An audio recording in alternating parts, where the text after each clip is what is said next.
Hello, I'm Carol Anderson and welcome to my fiddle workshop at Stinhaven's first and hopefully only all virtual folk festival.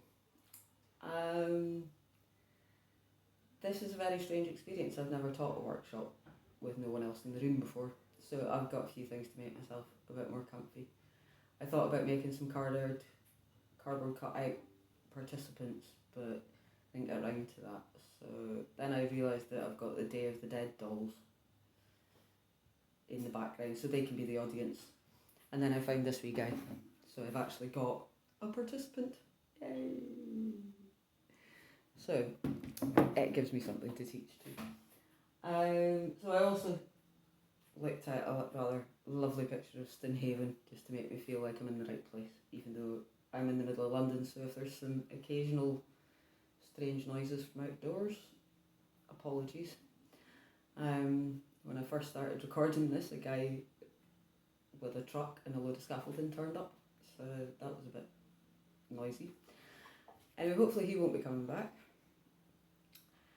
So, usually if I'm teaching a workshop, I would teach you a tune, hopefully one you didn't know already, and then maybe look at techniques and ornamentation and things like that. But in this case, I thought me sitting playing 2-bar sections of a tune for ages would be a bit boring. So I've decided to have a look at 3 different tunes and just look at the ornamentation, bowing techniques, things like that we can use to just jazz them up a little bit, make them come to life.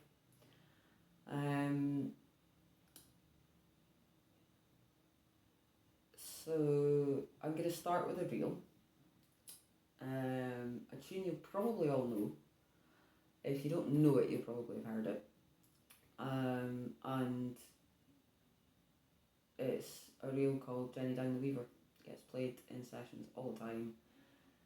Fairly simple tune, but a great one to play. It always feels good to play. So once we've had a look at that, I'm going to move on and look at a jig and a 6/8 march. And the jig I want to look at is a tune called Kenny Gillis of Porting Along. Again, another good session tune. And 6/8 march I'm going to look at is a tune called from the northeast of Scotland called Farewell to the Creeks.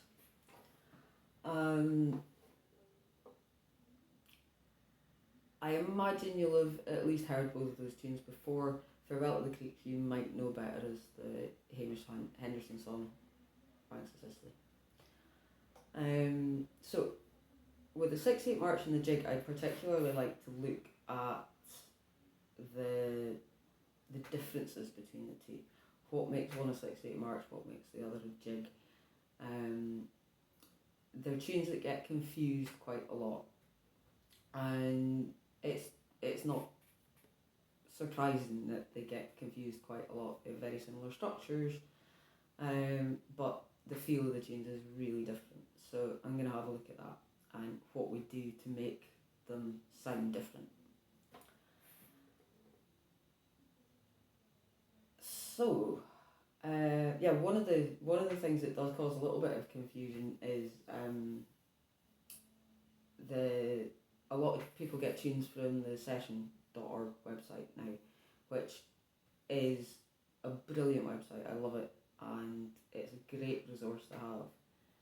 I use it a lot, but it is set up for Irish music, so a lot of Scottish tunes don't quite fit into the categories, so they get slotted in wherever their time signature fits. So for instance, a lot of 6/8 marches end up in the jigs, and 3/4 retreat marches often end up in with the waltzes.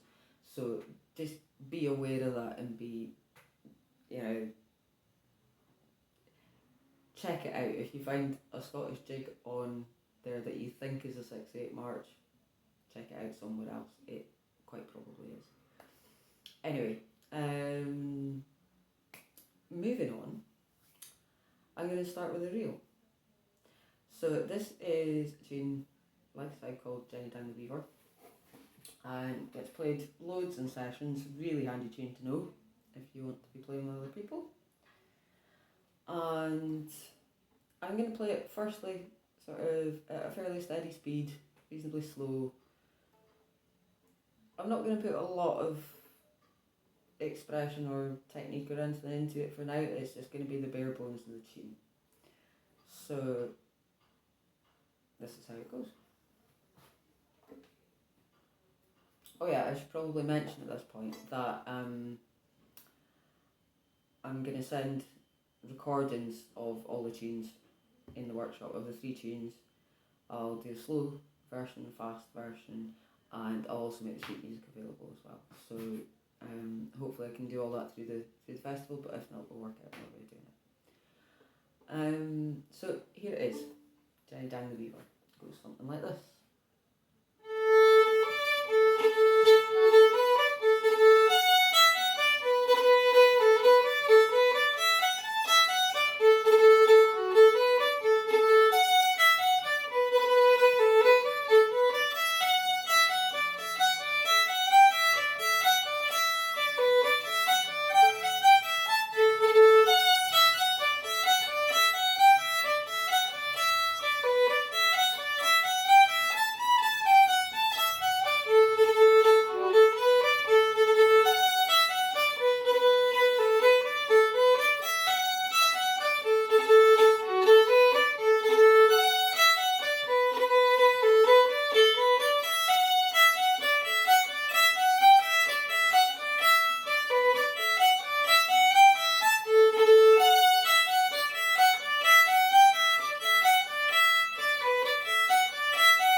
I've just realised that you can't actually see my bowing arm from there, so I'm just going to move this down a little bit so that you can. Not quite, okay. A bit more.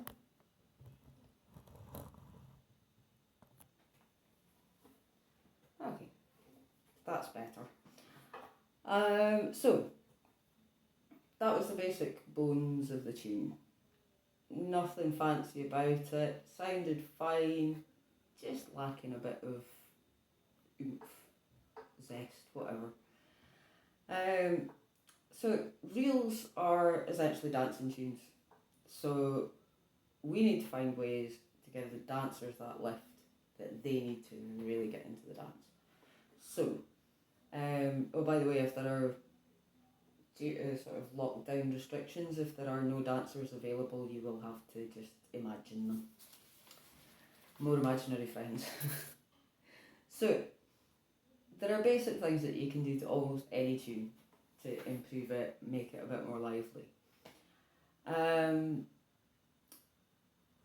think first of all we'll look at bowing. So there are things you can do with your bow,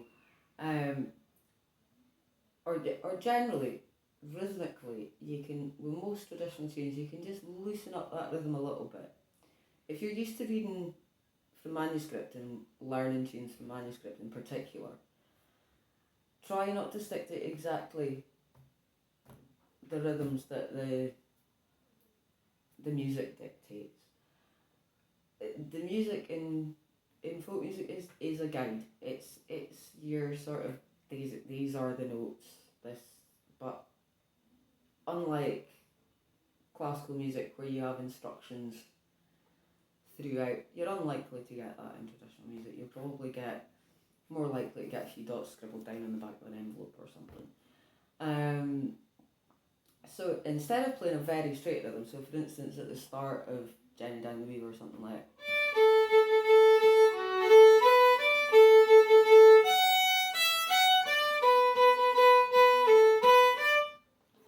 would be a little bit dull and it just doesn't make me want to dance. So you want to loosen up that rhythm a little bit. Almost kind of adding dots but not a whole dot, if you get what I mean. So it's just a relaxation of the very strict timing that's written down. So all you're really doing is just relaxing that bow a little bit.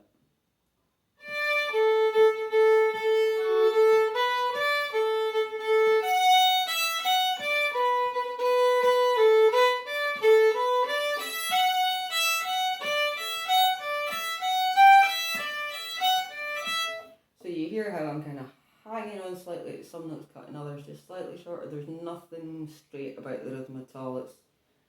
It's all sort of moving around, but it's sticking within a tempo. So one of the things about emphasising, I'm saying you can kind of lengthen notes, emphasise them a little bit. One of the main tools for that in a fiddle player's armoury is the bow. Your bow will create emphasis. For instance, using the direction of your bow. A down bow will most likely be stronger because gravity's on side than an up bow. So use that down bow for emphasis. It's important that the imaginary dancers know where one is. Make sure they know where one is. Your first approach to that can be making sure that one is on a down bow. What you do in between on 2, 3 and 4 can be entirely your own affair, but get back on one, on the down bow for one. So something like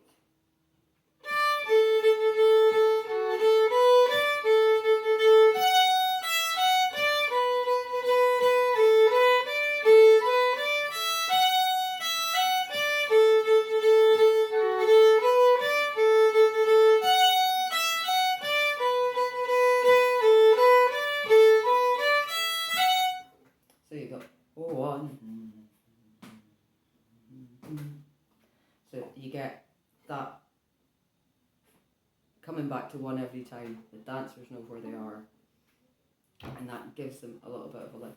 And like I say, you can mess about with what you do in between. Direction on those in between bits might vary player to player. You might feel comfortable bowing things one way, somebody else might feel comfortable bowing it the other way. But look for that emphasis and just remember how important that down bow is. It's a really useful tool. You can use it on reels are in 4/4, right? So you can use it on beat 3 as well if you want.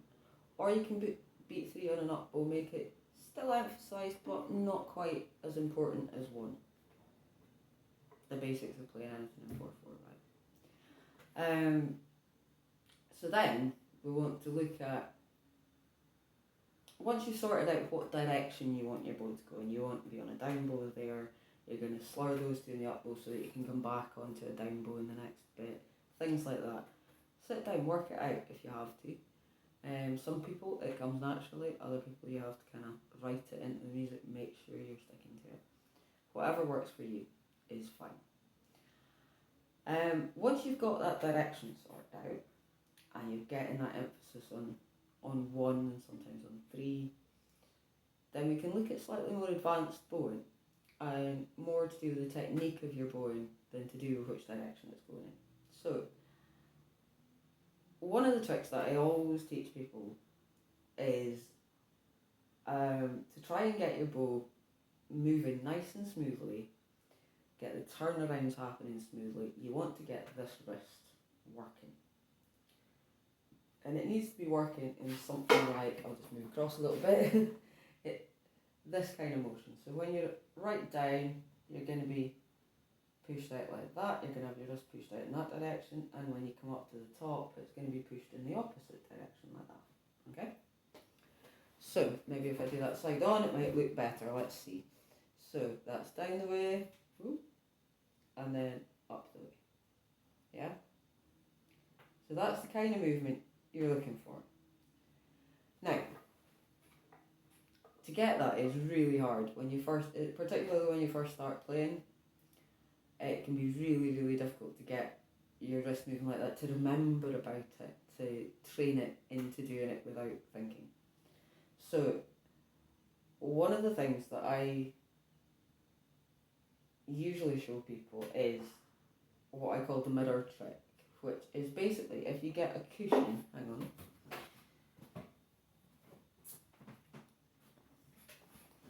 something like this, and you stick it under your bowing arm, like so. And then the idea is that you have to keep the cushion under your arm, but get from the bottom of your bow right up to the top of your bow without losing the cushion. Now if you can do that standing side on a mirror, imagine the way I'm looking into the camera's the mirror, and you can watch yourself doing a straight bow,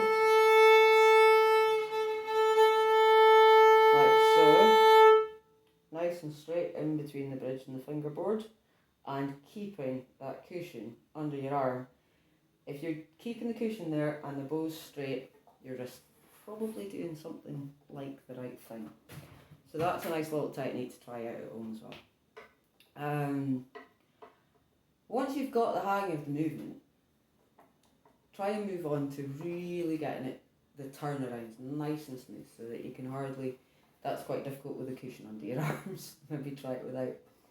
So that you're getting a nice smooth turnaround, so that you're hardly hearing that change of bow. You can hear it, but it's not grating every time. There's no squeak or scrape every time you change bow, so you're not pushing down too hard on it. As well as your wrist, try and relax your fingers a bit as well. Give them a good shake. Get them nicely loosened up before you play. A bow hold something like this is good. You will quite often see me not doing that. But try and keep a nice bow hold so it's nice and balanced, it's nice and firm, but you're not having to grip too tight, you're just guiding it. And then just try doing possibly not big long notes this time. Let's try a little kind of shuffle. So you're going to go.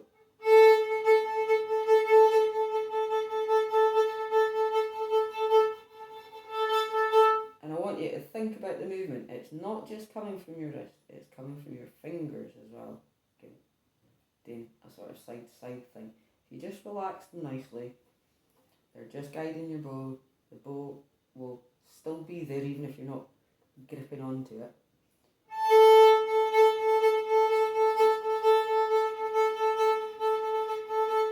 And hopefully you can see there how my fingers and my wrist and a tiny bit of my forearm are all working.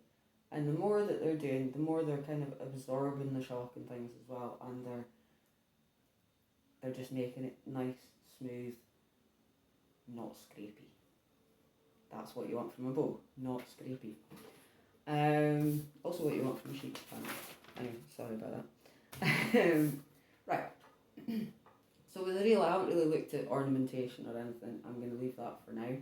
I want to look at those once we move on to the 6/8 and the jig. But one little thing that I think is good to try out in this tune is, if you notice at the start of Jenny Diamond Weaver there's a little triplet-y thing, which I would call a biddle, or that is how I would play it. I would play it as a biddle. A biddle is a sort of pipe ornament, which sounds something like this. So you get that kind of shiver in your bow. So basically that is done by doing exactly the opposite of all the bowing techniques that I just told you to do. So basically what you do is you grip and you tighten up your arm, and you sort of play that, you still kind of sort of play that triplet, and you should get a little shudder at the top of your bow. So the way to do this, the last part of crossing the minch is a great little exercise for practicing this. So you're going.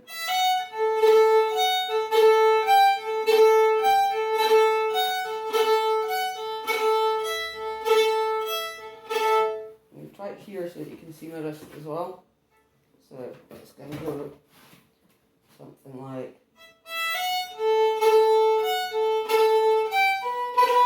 And you see how I'm pulling down on that, and I'm getting that nice little shiver at the top of the bow. That takes a long time to perfect. Like I say, find a tune like Crossing the Minch or anything with lots of those triplet rhythms and those biddle rhythms in it, and just try even just practicing going from open E down to open A, or open A down to open D. Going.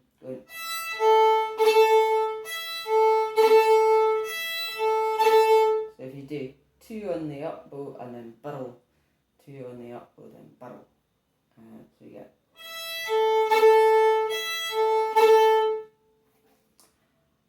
and hopefully that's a very brief description, but if there's any questions, you can ask me about that later.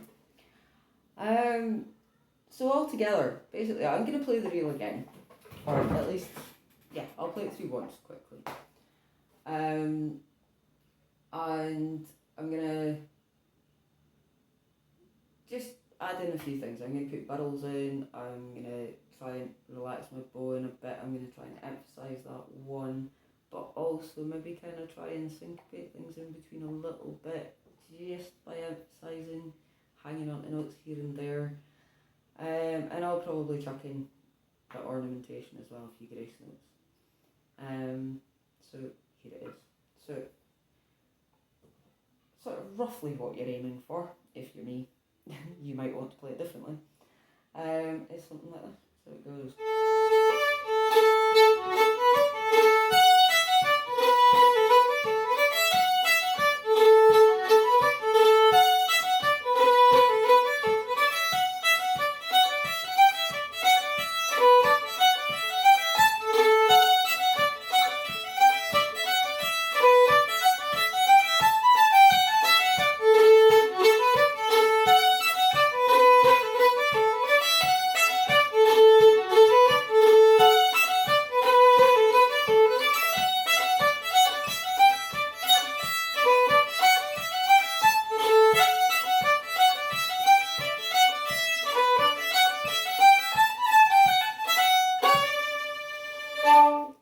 Something like that.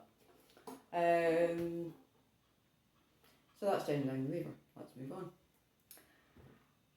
So the 6/8 march jig issue. One tune that regularly gets played as both is the Atholl Highlanders. So what I'm going to do is I'm just going to take the first part of the Atholl Highlanders, and first of all I'm going to play it as a jig. Then I'm going to play it as a 6/8 march, just to demonstrate the difference in feel between the two, because it can be a very confusing difference for a lot of people. So basically this is it as a jig, okay, so it goes.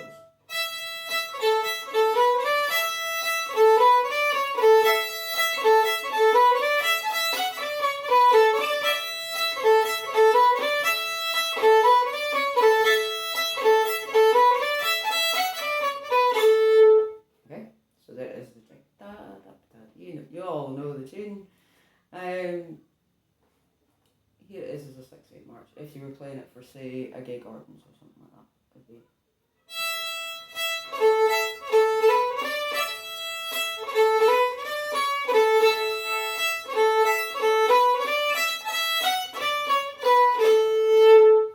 So, I'm pretty sure you could hear the difference there. The most obvious difference being tempo.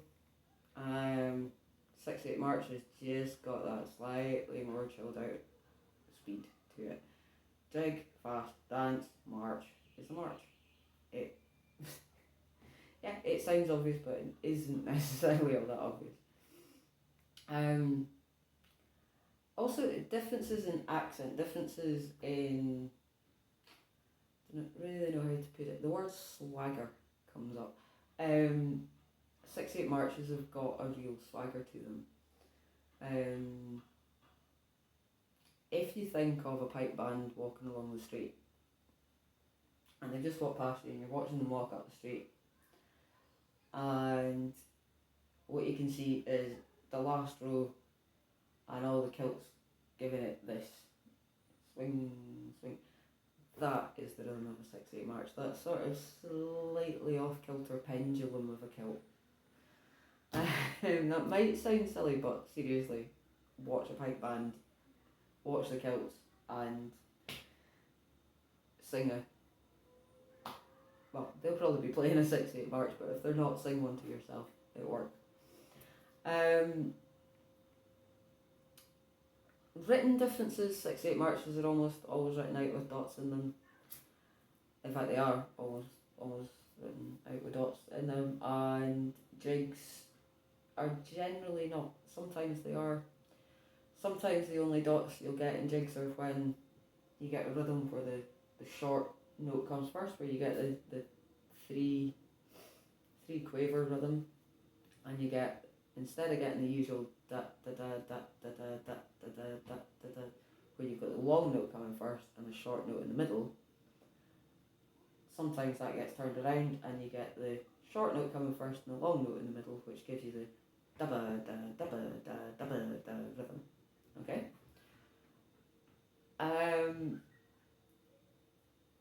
Usually in a jig, the only time you would see the dots written would be when you get the da ba da rhythm. So when you get the short note coming first. Otherwise, the shorthand for writing out jigs is we don't bother putting the dots in, everyone knows to put them in. So, in terms of bowing, let's start with bowing again. In terms of which direction the bow is moving in, I'd probably pretty much play, if I was to play a tune as a 6/8 march and as a jig, I would bow it probably the same in terms of which way my bow's going. There are some really simple sort of 6/8, I don't want to use the word rules, there's no rules, but 6/8 guidance, let's say, for bowing in terms of which direction your bow is going in. My general rule of thumb, it doesn't always work, but 90% of the time this will work in any 6/8 tune. If you start the bar on the down bow, where you have the crotchet quaver rhythm, so you've got da da da da da da da da, that rhythm is status quo bassline rhythm, right? Da da da da da.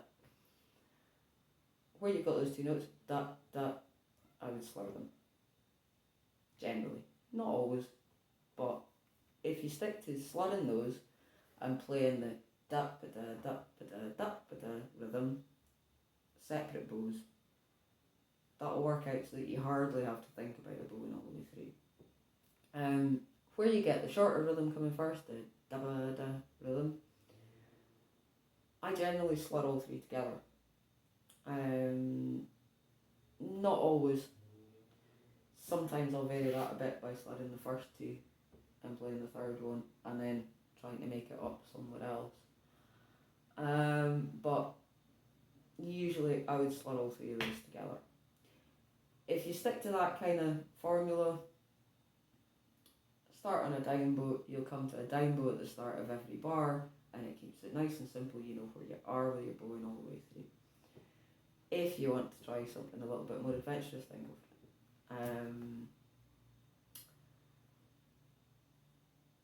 So,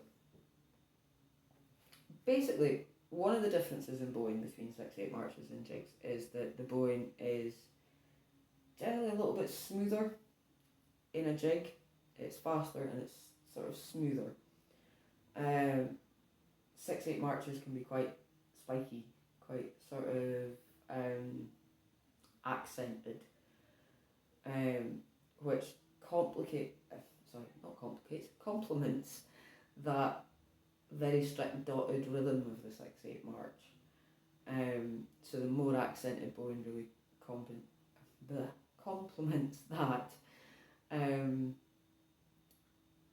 a more slightly smoother bowing style complements the jig rhythms, which are slightly smoother rhythms. So, for instance, if I play the first part of Kenny Gillis, okay, so it goes like this. In fact, I'll just play the whole tune, so that, just so you can hear it. Actually, no, I won't, because I might run out of time, so I'll just play the first part. So, Kenny Gillis, something like this.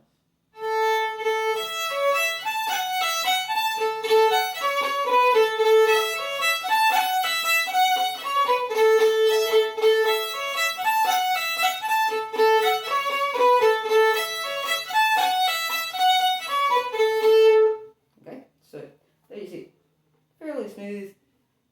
I didn't play it too fast because I don't want to go racing away, but it's got a fairly speedy tempo, nice tempo to kind of dance to. Now, if we look at the first part of Farewell to the Creeks, we've got that much more accented bowing. So you've got something like this going on. So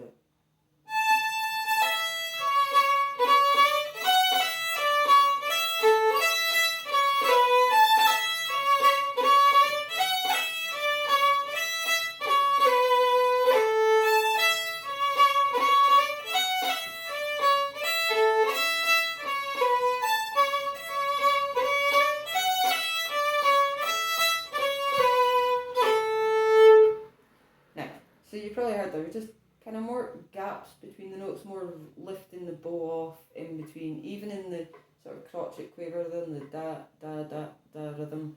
You've got a kind of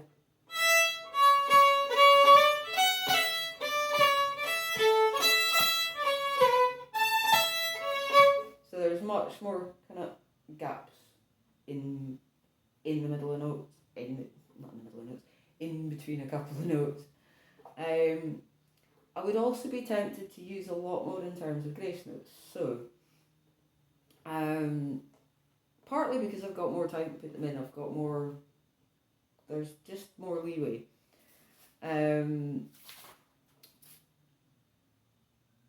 The last two tunes, incidentally, are pipe tunes, and the ornamentation is absolutely the key to playing pipe tunes well, in my opinion. So let's have a little look at a few different ways of producing grace notes. Okay, just basic stuff. You may know all this before, it may be different to the way you do it. I know everyone has their own way of doing ornamentation, so here are a couple of the things that I would do. First of all, when I'm playing grace notes, rather than normally when you're playing, I would be telling you to get your finger, really kind of push your fingers down on the string, make sure you've got, to get a good tone, you need to have a good sort of firm pushing down of the string. When you don't push the string down firmly, that's when you start getting squeaks and strange noises like that sort of thing. And if you just haven't quite pushed your finger down enough, you won't get such a nice sound, you won't get such a nice tone.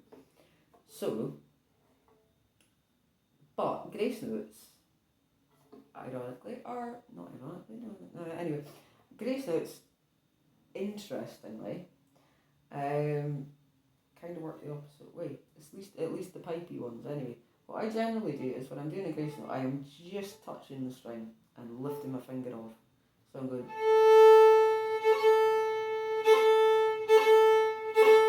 so I'm actually looking for that little squeak, because that is what really enhances it. So for instance, in the first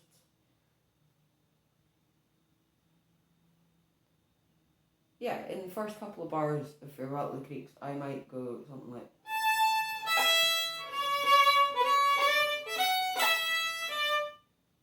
so you hear it, I'm just flicking my finger down on the open E's in the first and second bars, and I'm just flicking my finger down onto the string and lifting it off again. I'm just kind of passing by the string. The great thing about that is if you miss it, you're still playing the actual note, so you'll think you missed it, but nobody else will notice. The other type of grace notes that I would generally use are things like, if you're already kind of using a note, for instance,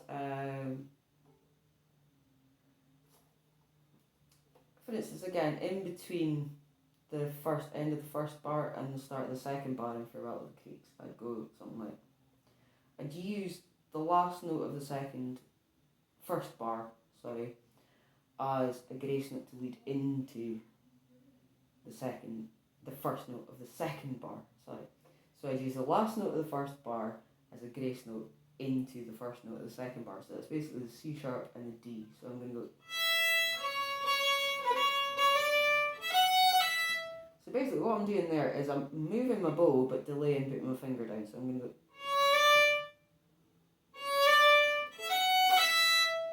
So the bow kind of keeps in time, my finger's lagging just ever so slightly behind, and it just gives me that little grace note. So just to show you all that together with the first grace note and that one.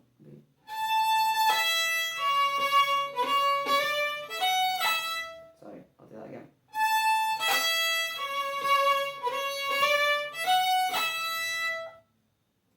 So hopefully that gives you a little bit of an idea. Now, as well as those grace notes, you can also, that one was a note leading up the way, so I was using a note that I was already on to a note that's higher in pitch. You can also do the same thing back the way, so you can kind of delay taking a finger off. So you can do something like right at the start. So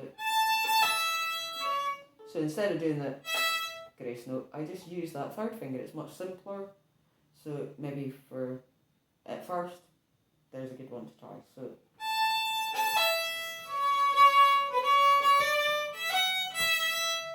now you hear how I missed that, but I still got the main note, so it didn't matter. So let's try that again. I'll get it right this time.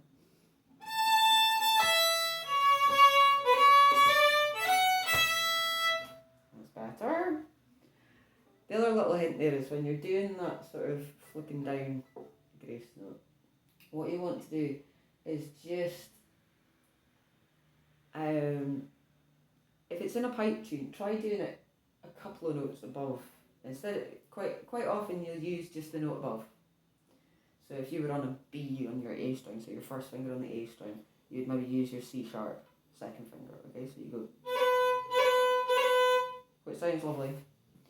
But if you put it 2 notes up instead of 1, so you use the D on your third finger instead of the second finger C sharp, you get a much pipier sound. That third interval will just give you like a little bit more oomph. So you'll get, and there's somehow just more of a little squeak from it that gives you more of the flavour of the bagpipes, I think. So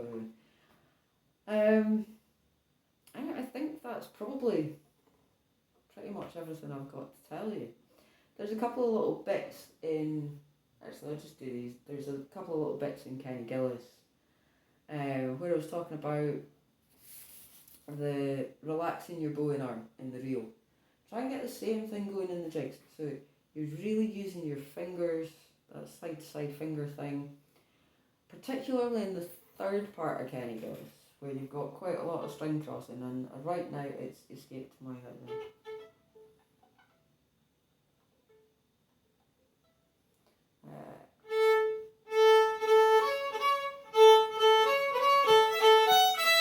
Sorry, I'll hold my bow properly as well, so I'm going to try and sit up a bit so that you can see what my bow arm's doing.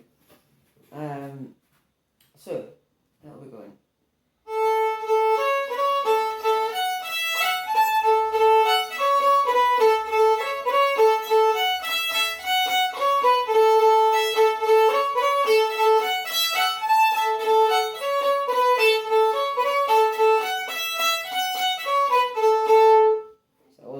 Playing, but it's as a rough demonstration, it should suffice. So that string crossing, when you get that nice relaxed bow movement going on, that will help so much with that. It will make it sound much cleaner and crisper and nicer. And you get as you cross strings, you'll start to get a sort of circular motion with your wrist, which should help as well. So have a go at that. Try it with a cushion under your arm, with a mirror, whatever, on your own, whatever suits. And finally, in Farewell to the Creeks, there's a nice little bit in the last part which I think it really, really expresses how you can kind of play with the rhythms. Try and find a pipe band recording or a solo piper recording of this tune if you can, and just listen to the notes that they emphasise. Really get yourself kind of steeped in the tune. If you want to make it sound really like a bagpipe tune, it sounds obvious, but listen to a piper playing it. See what they do, and then see what you can recreate on your fiddle. You can come up with all sorts of things. What I'm giving you here is just the bare bones. Use your imagination. I know you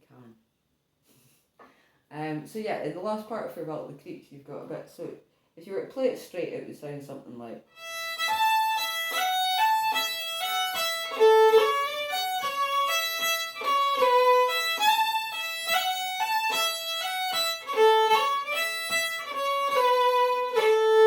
Okay. I would mess about with that a wee bit more, and I know that pipers do play around with this part all the time, so you get something like...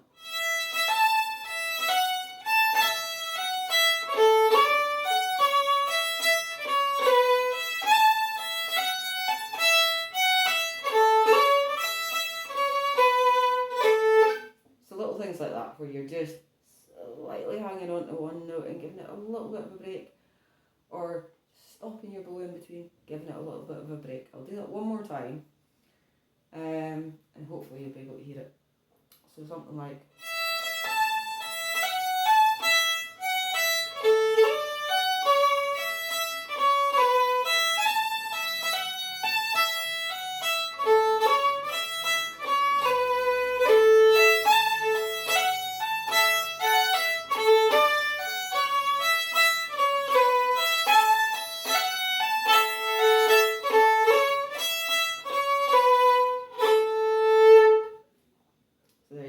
Just a rough idea.